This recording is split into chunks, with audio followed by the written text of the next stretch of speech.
Hello people of YouTube, my name is Brad, this is my channel, and I'm an Orange, and welcome to another Metal Earth build video. Actually an ICONX build video, or can I say that anymore?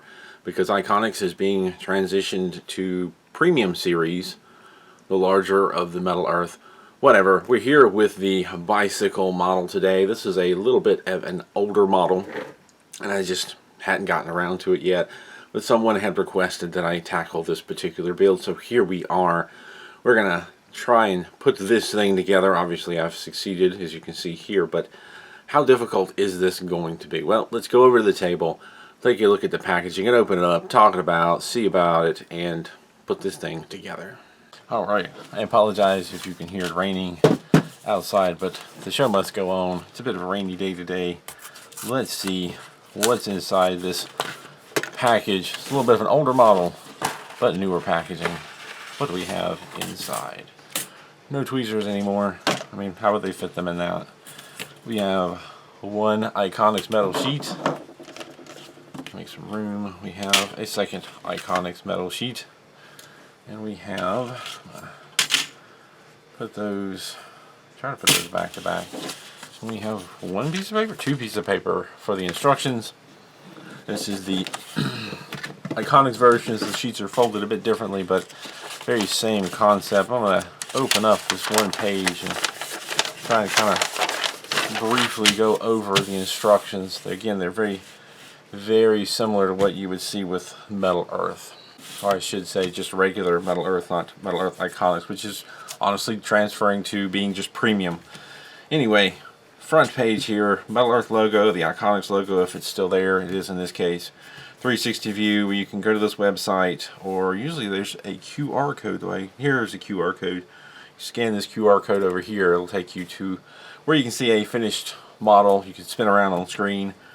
Below that we have an outline of the two metal sheets. I'm going to grab one as an example. Let's see, which one have I grabbed? I think I've grabbed the lower sheet. It's upside down. Make sure that we can see here. This is an outline of this sheet. You can see all the parts are numbered, pointing to all the different parts in the sheet. We have one, two, three parts here that are colored in, where most of them are not. The ones that are colored in are duplicate parts. I'm betting these are an axle of some sort for the wheels to hold them in place. Parts that are colored in are duplicate parts. There's more than one. They number one of them. Up here's a better example. We have more parts that are colored in, probably the sides of the wheels. We have two wheels are probably the same size wheels. They label one and not the other a lot of times. Let's see, this one is labeled part 5, so this would also be part 5, I'm fairly certain, although it is colored slightly differently. Pretty sure that's the same part. They don't have it numbered. Moving over here, we have a little bit more information. We have the outline of the finished model. Over here we have sort of a legend, and to create the best connections, notation on tabs, slots, and fold lines. Tabs ultimately go into slots, whether it be on the same part or a different one. Fold lines are pre-scored areas where the parts fold, so you can fold the parts to put them together. Here we have engraved side, non-engraved side. You see these E or NE. The E, if you see that by a part, it's pointing at the engraved or painted side. In this case, there's no paint, so it's engraved side or detailed side. NE is a non-engraved side. Don't get fold lines confused with engraving. I've made that mistake a few times. Attention point, if you see this, it's telling you to pay attention to the way something connects in particular. And below that we have, well, usually way something connects, so it can sometimes be other things. You need to pay attention to something about what it's pointing at to make sure you're putting things together correctly. Occasionally there's notation with it. If we come to that, I'll go over it. Blue circle, green triangle, these have been in the instructions since the start. If you see a blue circle, it's telling you to insert a tab in its slot and fold it over 90 degrees. You see a green triangle, it's saying to insert a tab and twist it 90 degrees. Twisted tabs, in my opinion, are more secure, but not as clean looking. The folded tabs are cleaner looking. Usually those are tabs that are showing on the outside, but they're not quite as secure. There's an assembly tip about lightly twisting tabs to hold things in place until it's more secure, and then going back and untwisting and folding those over. We've got some tools. We're going to talk about tools here in just a moment. Below that, step 1, we get to the actual building. And we start, of course, with part 1. We have what it looks like. Slide over here, we're adding in part 2. That's what it looks like, but here you can see it's been shaped into a circle and connected here with green triangle twisted tabs. And then we slide over here and we have part 3, which is shaped into a circle and put over that. You'll notice the NE here basically showing that this is going to the non-engraved side. It doesn't really indicate over here, but by deduction you can assume that this is the engraved or detailed side, this is the back side or non-engraved. And you also notice that this part you just added on is not on top. It's kind of vaguely highlighted as showing being on the other side. You end up with this part over here. And that's the gist of it. You go down to the next line and we've got part 4, and it's a very similar process with parts 2 added on, and then the 2 come together. The one you just constructed here and this one come together to start forming a wheel. You get to that, you flip over to page 3 and we have step 2. Just double check here. Yeah, kind of interesting that they go to step 2 rather than continuing step 1. I mean, it is a continuing step 1, but you're finishing forming the wheels. That's the gist of it. You just follow the instructions. These red parts indicate something's been bent or folded. The arrows kind of help indicate how it's being bent or folded. Sometimes you have sub-assemblies, how parts come together and then attach, and you just follow through, following the step to step, going through the pages. When you get to the bottom of this page, you grab the other sheet, open it up, and continue with the next step. Eventually, when you're at the bottom, you'll be done with your model. Let's take a moment to talk about some tools, and I've got what I consider the basic set in front of me, starting with a pair of flush clippers or side clippers. These are primarily used to cut the parts out of the sheets. You can get the parts out by folding and twisting, though you run the risk of breaking something you didn't mean to break. A good pointed set of side cutters or flush cutters, like this Play-Doh set that I've got here, work really great for quickly getting the parts out so you can get on with your build. I have, of course, a small selection of tweezers. We've got a fairly basic set. This actually came with one of the older ICONX sets, and I've been using it for quite a while. But a good sturdy flat end tweezers can come in really handy for doing a great number of things. I also have a few pieces from a precision set of tweezers. If you need some precision tweezers, just search precision tweezers online. You'll be able to find something out there. These two are very similar.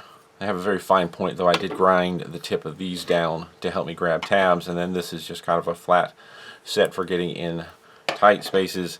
And then we have couple of pieces left over from the Fascinations 3-piece set. I broke the clippers long ago, so I had to replace them. But we have long nose pliers and flat nose pliers.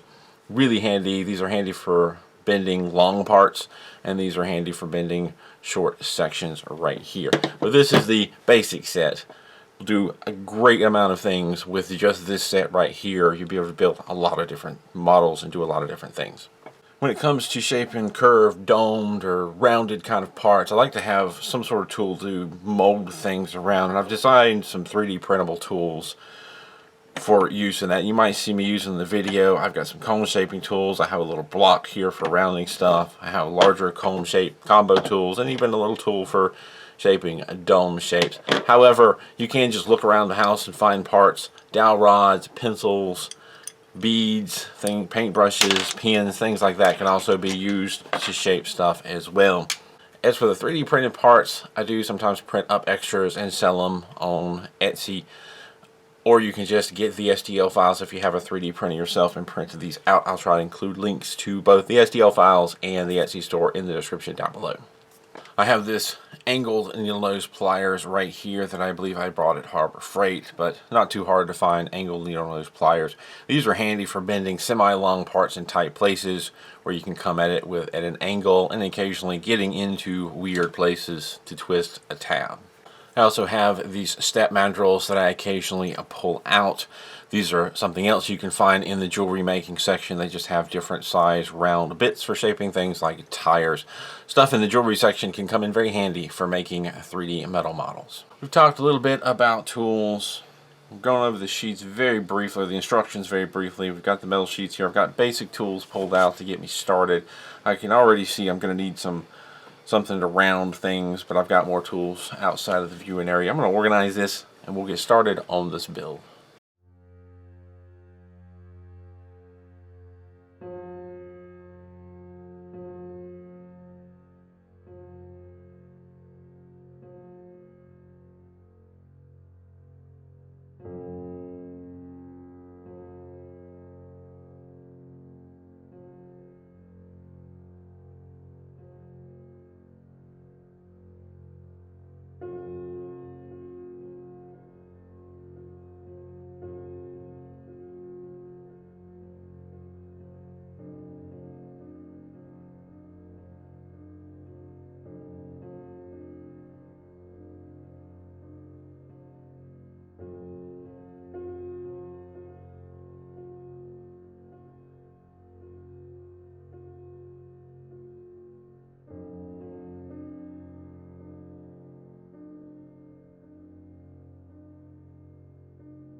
Be sure both arrows are pointing the same way when attaching the two halves of the wheel.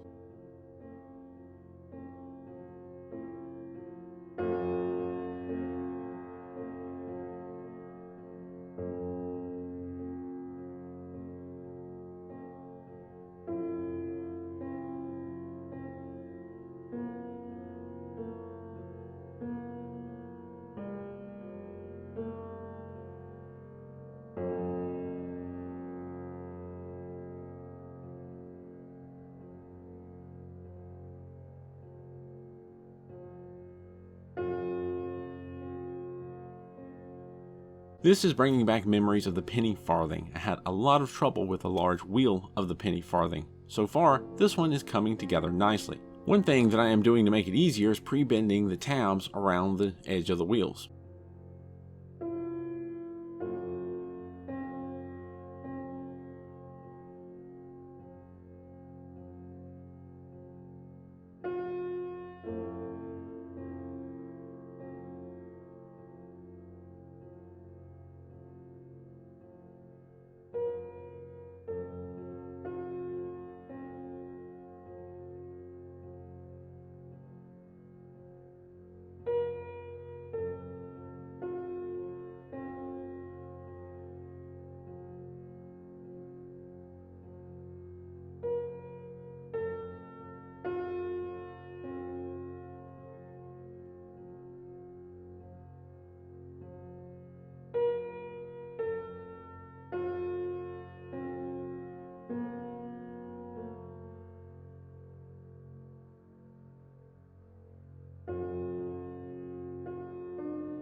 Bending the flaps over on the outer wheel section got a bit messy. The entire part started to curve and warp and had to be straightened out.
I had a little trouble getting the middle part to stay in the middle.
I got a bit confused as to what went where and in what tab here with the Sprocket and Chain.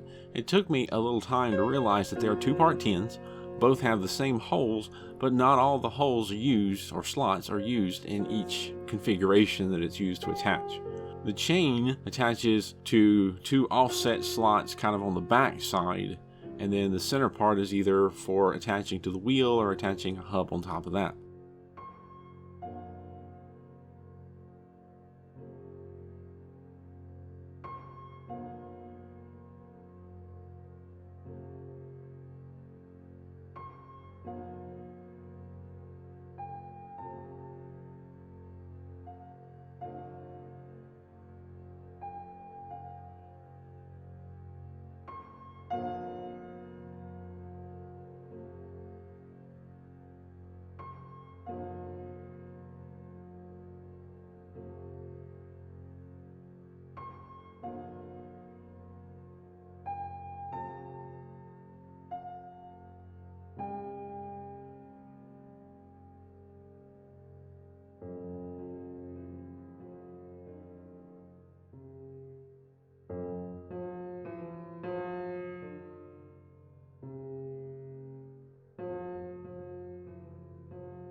Just for the record, there were a lot of times I had to clip off bits to clean up parts before attaching them. I cut a lot of that out of this video.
Assuming these tabs attach into one of the holes around the wheel, I took the initiative to bend them in preparation.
And hey, it doesn't seem to me like that long ago before I was asking, oh, how difficult is this going to be? It's not been terribly difficult so far, but we are talking about an over an hour build video because I'm trying to include detail of what I'm doing. So we've reached the halfway point. This is the end of part one of this video. We've got a good amount of the frame taken care of, and we're working on this back section here. We just finished this back piece and the strip that goes across the top of the frame, and kind of cut it off at an interesting point because, as you can see here, this piece that we just got through shaping and attaching angles back pretty good, but when you attach it flush, it kind of sticks straight down. I thought that was kind of odd, and kind of commented that in my notes when I was working on this model, but rather than including it as a background thing, I'm going to go ahead and mention it right here. It does end up being stretched back when you put the parts together. It works out, but when you first mount it, it mounts at the wrong angle, but it is pretty flexible, so it works out. But in part two, we're going to finish putting all the bits and pieces together, work on the front end, and just tidy up all the last bits and end up with this nice size bike. So I will see you in part two. As always, thank you for watching, and keep on keeping on.